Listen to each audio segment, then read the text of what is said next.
लोकनाट्याद्वारे कोरकू या स्थानिक या जनजातीय भाषेमध्ये जनजागृती. घरोघरी दिले जलजन्य आजारासंबंधीच्या आरोग्य शिक्षणाद्वारे धडे. 6 ऑगस्ट मंगळवार रोजी दुपारी 12:30 वाजता भूमका युवक मार्फत आदिवासी नृत्य चिखलदरा तालुक्यातील दहेंद्री गावातील दहेंद्री ढाणा येथील अतिसाराची लागण 4थ्या दिवशी आटोक्यात आली असून आरोग्य विभागामार्फत आरोग्य पथकातून घरोघरी आरोग्य कर्मचारी मार्फत सर्वेक्षण करून जलजन्य आजाराविषयी जनजागृती करण्यात आली.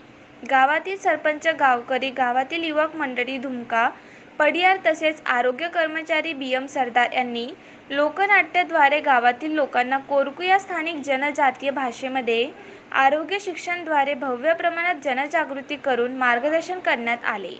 जलजन्य साथरोग नियंत्रण व शुद्ध पाणी पूर्ण पुरवठा प्रतिबंधात्मक उपाययोजनेअंतर्गत शुद्ध पाणी पिण्याचे महत्त्व व अशुद्ध पाणी पिल्याने होणारे आजार याबाबत लोकांना मार्गदर्शन करण्यात आले.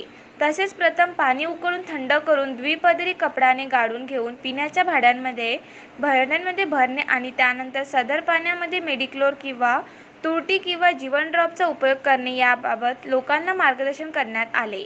यावेळी सरपंच रवी बेटेकर, वैद्यकीय अधिकारी doctor Rakesh Alaukar, doctor Swati Rathod, doctor Amit Patond, doctor Ajay Thosare, doctor Pankaj Mahulkar, doctor Ankush Deshmukh, doctor Sagar Kogade, doctor Ankit Rathod, Dinesh Bangane, Nitin Bale, BM Sardar, Nandkishor Dhokane, Dilip Aloka, Eknath Chorpagar, Pragya Sirsat, सध्या चांदूरकर, संगीता चव्हाण, अर्चना नांदुरकर, संगीता पाटणकर, मालती कवडे, लता अलोकार, सुरेश मेहड, मंगेश चव्हाण, ज्ञानेश्वर अलोकर, अमित मुंडे, संतोष रेचे, गावातील युवकांनी आदींनी परिश्रम घेतले.